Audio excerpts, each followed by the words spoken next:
शुरू से ही बता रहे हैं, ठीक है। मार्कंडेय ऋषि जी थे जिन्होंने यह माता नर्मदा का परिक्रमा उठाया था। उन्होंने जल हाथ में रख करके संकल्प लिया कि हे माते, दोनों टाइम आपकी घाट की आरती करूंगा, एक टाइम भोजन करूंगा, जहां संध्या हो जाएगी मैं वहां विश्राम करूंगा। ऐसा बोल करके उन्होंने पूरा परिक्रमा किया। 3 साल 3 महीना 13 दिन लगाए उन्होंने अपने परिक्रमा में, जगह जगह उनकी तपस्थली बनी। 3 साल 3 महीना 13 दिन।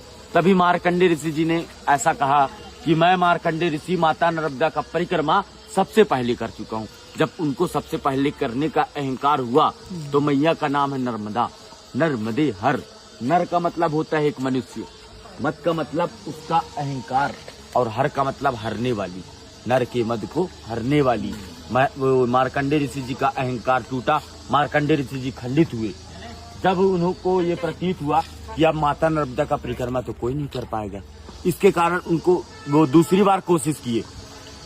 जल लिया हाथ में और बोला, हे मैया, दोनों टाइम आपके घाट की आरती करूंगा, एक टाइम भोजन करूंगा, और जो मुझसे इतनी बड़ी भूल हुई, इतनी बड़ी गलती हुई, मेरा जो अहंकार था, उसके प्रायश्चित के लिए आपके दोनों तटों में हजारों नदी नालों का संगम है, मैं किसी भी नदी नालों को नहीं छोड़ूंगा। उन्होंने सभी का परिक्रमा किया, किसी नदी नालों को नहीं छोड़ा। 27 वर्ष लगे थे उनकी परिक्रमा में, 27 वर्ष।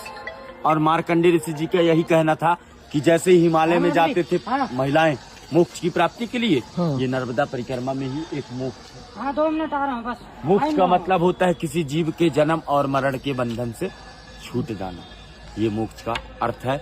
इसीलिए परिक्रमा करते हैं। बोलिए नर्मदे हर। एक मिनट सुनिएगा, ये मैया जो है अमरकंठ पे जन्म ली है, शिव के कंठ से उत्पन्न हुई थी। वो रेवा कुंड स्थान है, वहां से मैया गुप्त रोड यहाँ आती थी। कहाँ? माइकी बगीचा पे।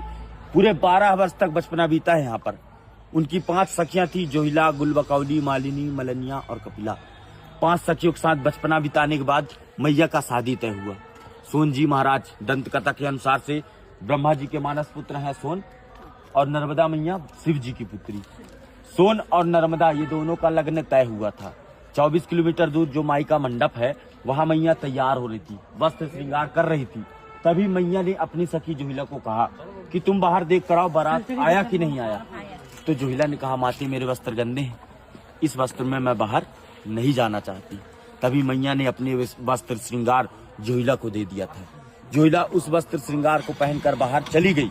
जितने भी बाराती वाले थे सभी देखे, इतने सुंदर रूप, यही दुल्हन की रूप में लग रही है। उसे मंडप पर बैठाल दिया गया। जोहिला भी जानबूझ करके बैठ गई, और जो है छल कपट करते हुए वो बैठी। सोन जी